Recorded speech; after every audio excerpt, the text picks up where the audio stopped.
All right, Chapter 7, Photosynthesis.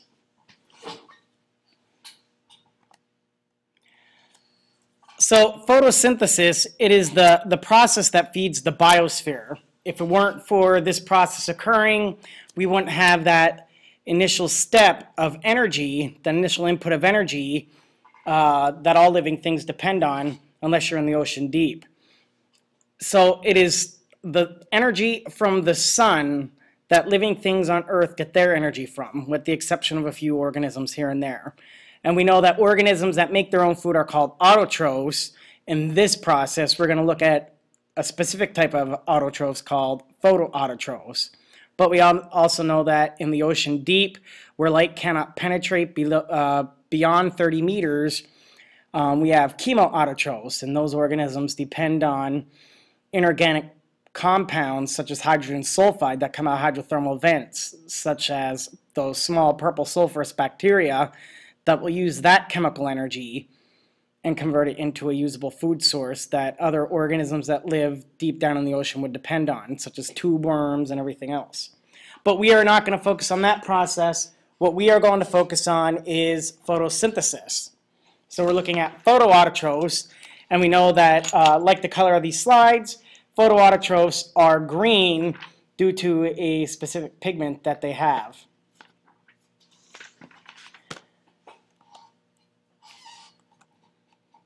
So really quick, photosynthesis is a process that does convert solar energy into usable chemical energy. And remember that energy cannot be created nor destroyed according to the laws of thermodynamics, but that energy can be converted from one form to another. So during this process, we'll see light energy being converted into chemical energy. And we know that during every energy conversion, it is not 100% efficient, so some of that energy is lost in the form of heat. All organisms on Earth, either directly or indirectly, get their nourishment from the process of photosynthesis. It's what feeds, with the exception of the organisms in the ocean deep, it's what feeds the entire living world, whether you're an omnivore, carnivore, or an herbivore, as part of a heterotroph. And then, of course, if you're an autotroph, you depend on this process for making food. So autotrophs sustain themselves without eating anything derived from other organisms, unlike that of a heterotroph. Autotrophs are also called producers of our biosphere. Almost all living plants are considered photosynthetic or are photoautotrophs, and that means that they use sunlight to make organic molecules from inorganic molecules. The exception of that, if you look there, you can find this particular plant right here. This is the scientific name Monotropa uniflora. The common name for this plant, if you ever find it in the woods, it is called Indian pipe. And Indian pipe is often found on the bottom of, around the base of trees and in a lot of leaf litter, because it is more of a, it's a saprophytic plant in that it absorbs the nutrients from decomposition.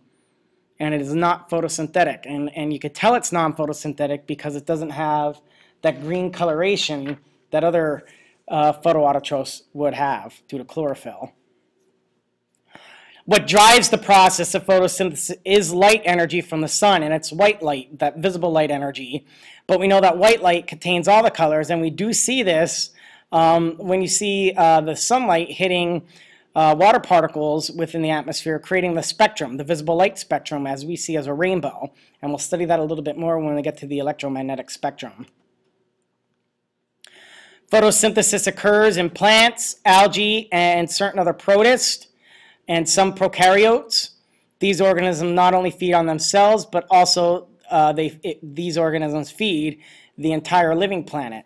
So living things depend upon these organisms as their initial source of energy. Without them, we would not exist. And here we could see examples. So in the above picture, you see the forest floor. That would be a bunch of plants there. Picture C, you see a flagellated unicellular protist called euglena. There you see a multicellular algae in picture B. That would be a kelp plant. That is a protist as well. It's not a plant. Kelp is a protozoan. And then letter D, you could see cyanobacteria, which is a green bacterium that will photosynthesize. The exception here that is not a photoautotroph, it would be a chemoautotroph, would be letter E. Chemosynthesizers are such as the purple sulfurous bacteria, the organisms that you see in the ocean deep. Those are the ones that will take that hydrogen sulfide, H2S, from the hydrothermal vents and convert it into usable chemical energy.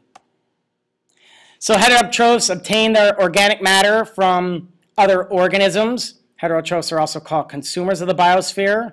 Heterotroph could be an omnivore, an herbivore, or a carnivore. Almost all heterotrophs, including us, humans, depend on photoautotrophs for food and oxygen. So converting light energy to the chemical energy of food, our structure of interest here is, of course, we're in the plant cell, and we're going to look at a chloroplast.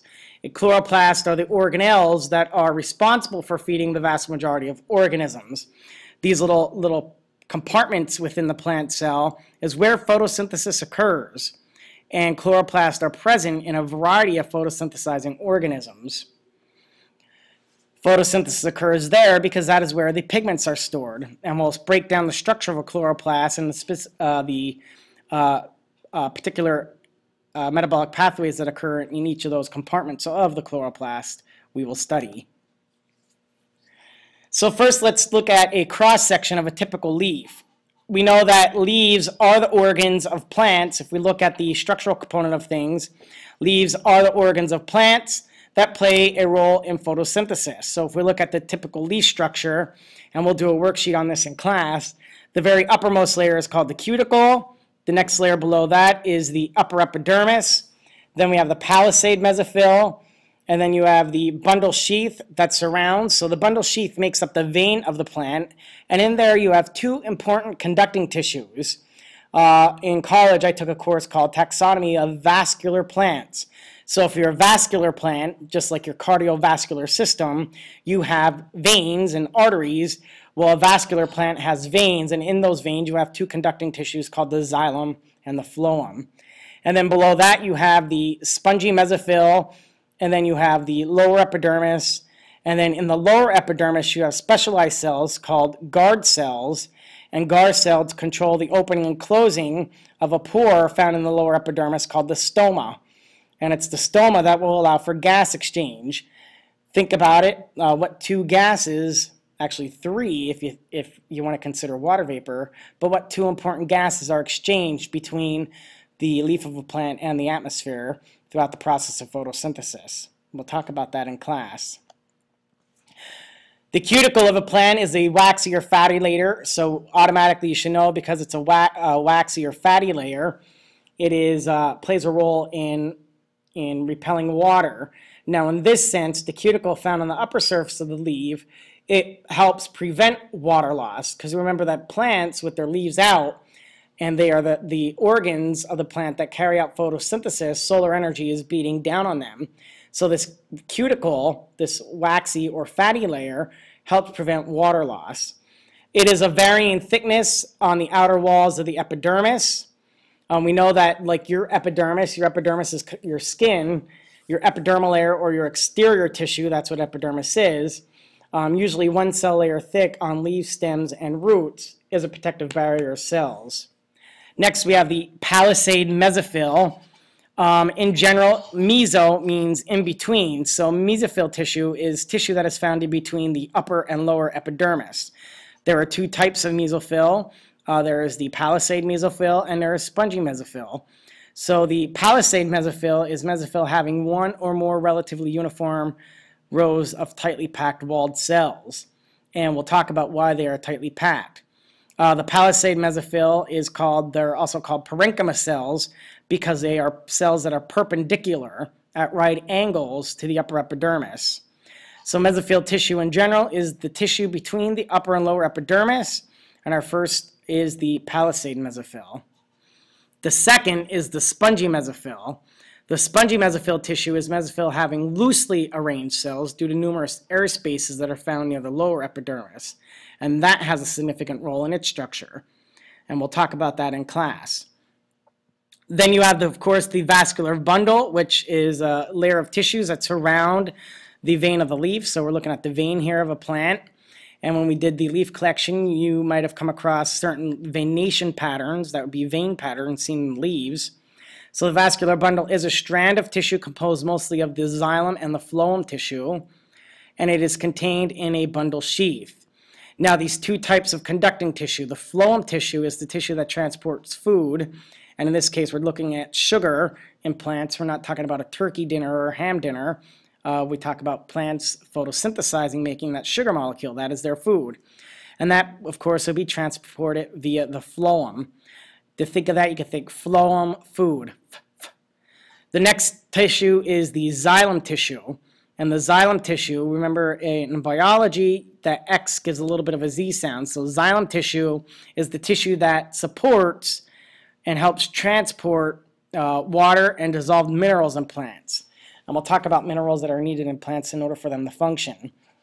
In our preview to this chapter, we reviewed cohesion-adhesion, so that water transport is transported through the plant through the cohesion-adhesion hypothesis. And we'll elaborate on that again a little more in class. Stomata are openings or pores in the lower epidermis of a leaf that help regulate gas exchange between plants and the atmosphere. A special type of gas exchange when dealing with water vapor between plants and the atmosphere is called transpiration. All right. Now, what controls the opening and closing of stomates are the specialized cells called guard cells. And the guard cells will expand or contract via osmosis. So if you look in the picture here, in the lower epidermis of a leaf, you have these specialized cells called guard cells. So what happens is, in order for the guard cells to open, what happens is you have potassium ions, and as these potassium ions flow into the cell, so potassium ions will flow into the guard cells, increasing the concentration of a solute inside those cells. So what happens is, because the concentration of solute is higher in the guard cells, water will flow in to the guard cells where it's at lower concentration, following the rules of transport. And when water flows into the guard cells, it causes those cells to buckle. And that buckling creates an opening. That opening is called your stomata. All right? And when a stomata is open, it allows for the exchange of gases. And those gases would be carbon dioxide, oxygen gas, and water vapor. When the potassium ions leave the guard cells, water will flow back out of the guard cells, and that will cause the guard cells to close back up. So here you could see open stomate. Here you could see a closed stoma. And then here you can see what a picture of one of those. This would be an electron micrograph of one of those pictures there. If you look, here is a cross-section of a stained typical leaf. So that if you were to look at this under the microscope, here would be your cuticle, very thin layer found on these cells here, which would be your upper epidermis. Here are your palisade mesophyll. Right here is your leaf vein with the xylem and the phloem tissue, the food conducting tissue, the water conducting tissue. Here you have the loosely arranged spongy mesophyll cells due to air spaces. Then you have your lower epidermis, and down here in the lower epidermis you see these darkly stained cells called guard cells.